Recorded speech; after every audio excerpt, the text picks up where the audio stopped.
mighty praise without getting so much into the history essence of it. It's an acronym. Hey guys, attention. Can we keep that down for now? Come join us. CRUM stands for Kingdom, Radical, Uplifting, Mighty Praise. It comes from Compton, California. There are 5 main coin developers and creators of CRUM: Tie-Dyes, Miho, Prissy, Slayer, and Little C. Each individual brings a different kind of style and flavor and concept to the movement.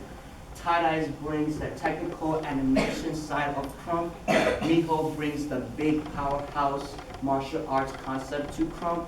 Prissy brings the contemporary concept of storytelling to it.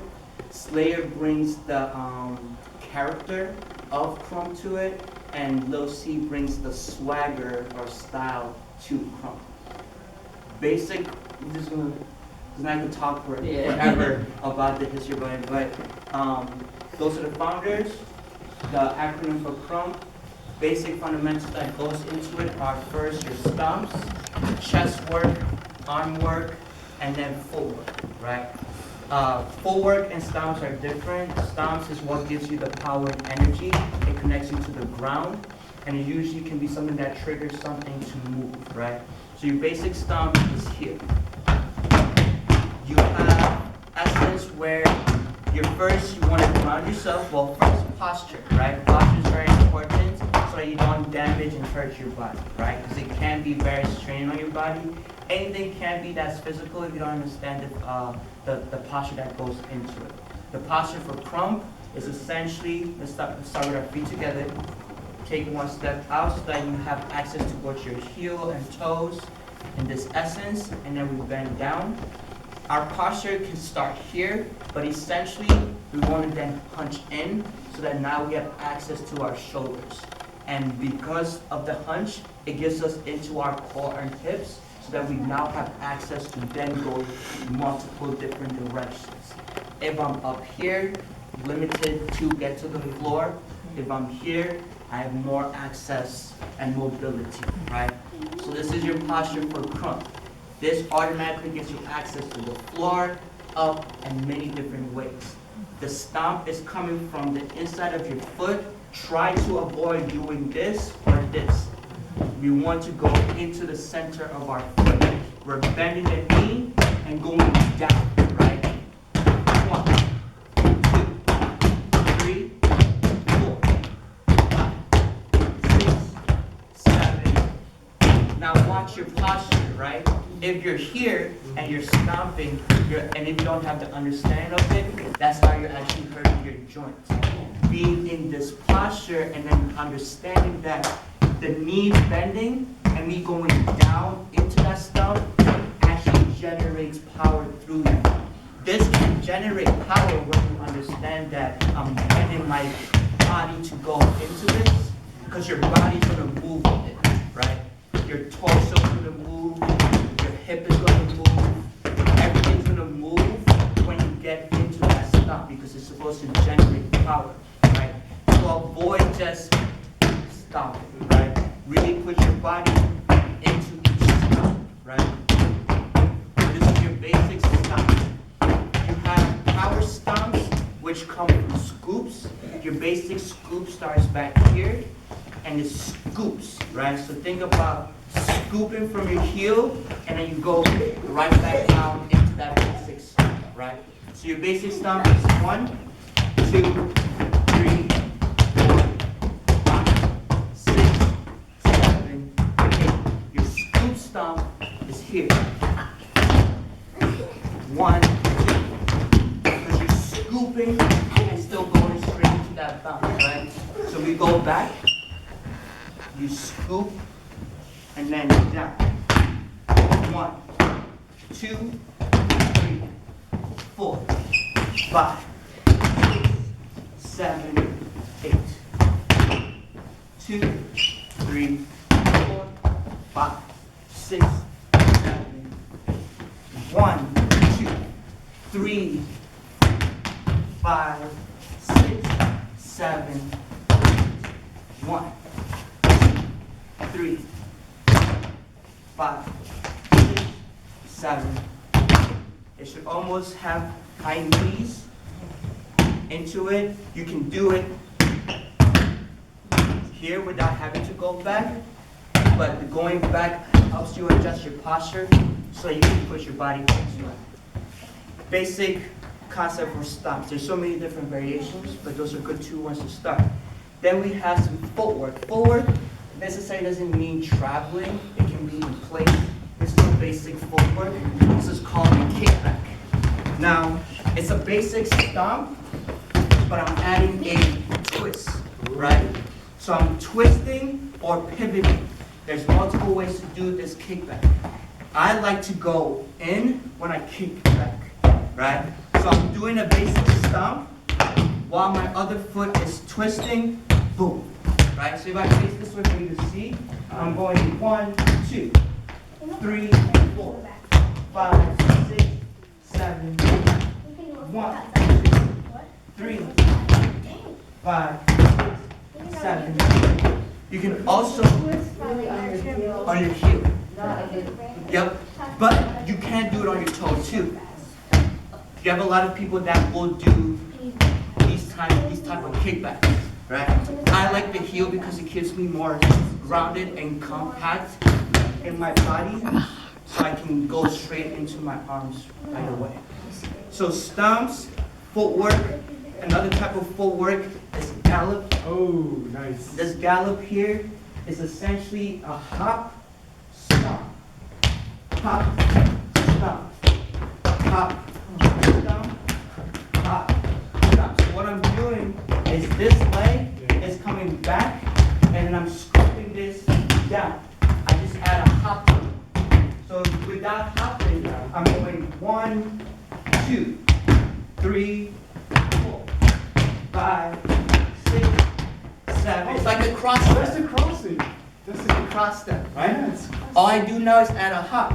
Interesting. 1, 2, 3, 4, 5, 6, 7, 1. 5, 7, 8. Now, when you get comfortable with it, you can use this to do a gallop in place. You can use this to gallop backwards. Nice.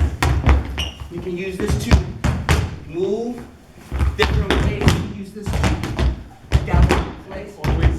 But it's always landing in the center of your foot. Try to avoid this because that's how you can shatter your heel. It's how you can hurt your toe. Center. So the reason why center, that's why you have to put your weight into it, right? If you do this, you're not putting your weight into it, and you can hurt yourself. This is more powerful because it takes energy straight to the center of your foot, up your leg, up to your chest, up to your shoulder, up, right? So you have basic stomp, you have power stomp. When you get comfortable, you can just do it in place, right? They're called scoop stomps. You have kickbacks. You have gallops. Or you can gallop in place like a rodeo or a horse. Right? So you, when you land, the first one is on the... Oh, both? Both. Yep. 1, 2, 3, 4. Then you can switch. You can go left, right. It feels like more power on the second one. On the second, yes, yep. Because the first one is just like this, Yeah, exactly. where it's just placing you, but then the power comes down from the second one. Yep. So then 1, 2, 3, 4. You can do this in front. You can do this behind you. Ooh. Essentially, to do that one, I'm just going back. You want to get used to that first. Back, back, back, back, back, back, back, back, back, back, back. Then you can switch like lengths. 1, 2, 5, 6, 7. When you get used to that, that's all you're doing. You're just now turning your body. Kick, kick, kick, kick, kick, kick. Right? In those turn into travel gallops, right? From footwork or stomps, we go into chest, right? Chest is, you do chest work before you go into your arms. Sometimes, it's not like a specific sequence order, but it's nice to be able to do a stomp to gather power, to go into your chest, do some kind of bounce, to then go into your arms, and etc. And then traveling actually comes after your hands, because you use your hands to travel. I know. It's the opposite of what we think about doing with our feet, because we travel with our feet, but your hands is actually going to tell you where you're traveling. This can be traveling compared to me having to move somewhere, right? Because your hand's going to tell you where you're going. So, there's four different... Is that part of the storytelling, the one that was doing the storytelling Yep. style? Because you have this, the chest work, you have breathing, chest pops, snap chest pops, animated chest pops. Those get your arms engaged. After we get our arms engaged, our hands have three different gestures. This is power, this is conversation, this is live. This is how we converse. This is how we can storytell. This is how we can be like boom, boom, boom, boom, boom. Take it out, and then throw it down. Then I can connect to it down here, and then throw it back out if I want to. And it's like, oh, just back here now. And I can use this to storytell.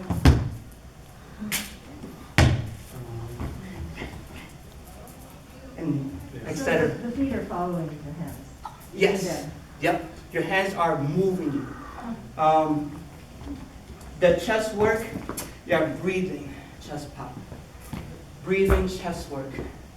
Miho created this concept, or made this concept very powerful, where you can use your breath to essentially really move without having to do any type of hit. And this is what makes your movement powerful, right? It's a breathing motion. Then you have a chest pop, which is where Titus is very technical with his motions of his chest work. A chest pop is coming from your lower back here, your spine, to go out, right?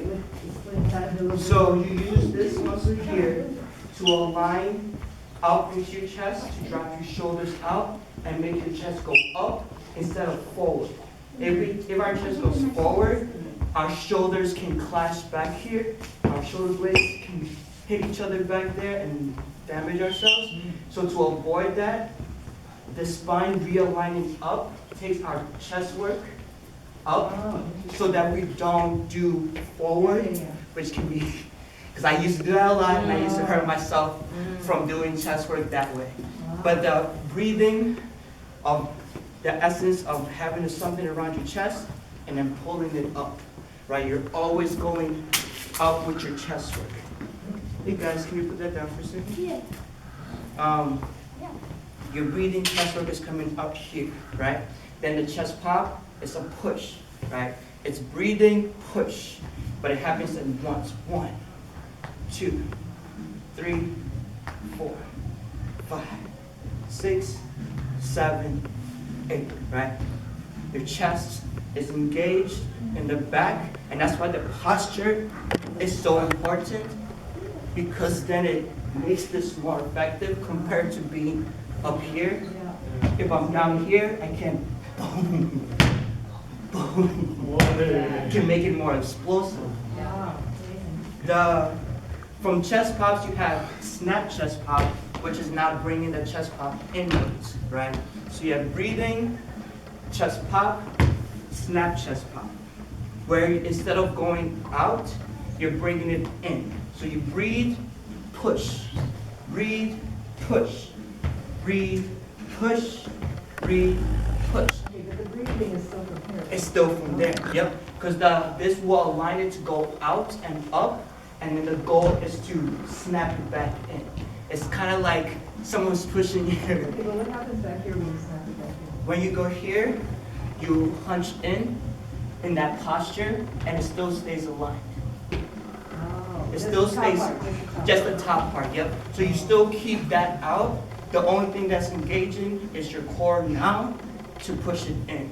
And because of your posture, it will essentially kind of like push you inwards, but you're still aligned with Yeah, that. because when I going up. didn't, I mean, it said hip there, in my, Yeah. didn't hold it If there. you didn't hold it there, yep. Because when you push it back, you're now actually Yeah. pushing your core in to go into your spine, going up and then chest in. So that it kind of gives you that nice arch here to still, boom, to give you this engagement of your chest. So you're snapping in. Animated chest pop is out and in to engage your arms, right? So that's the fourth one. Breathing, chest pop, snap, animated. Animated is just bringing your arms in. You can take this down, you can take this up, you can take this to the side, take this to the other side, you can take this any direction. The animated chest pop is to get you ready to use your arms, essentially, so that you can then engage with your arms. Because to move your arms, your shoulders got to move. If your shoulders aren't moving, you're really not using your arms, right? So this is your animated chest pop, and it's essentially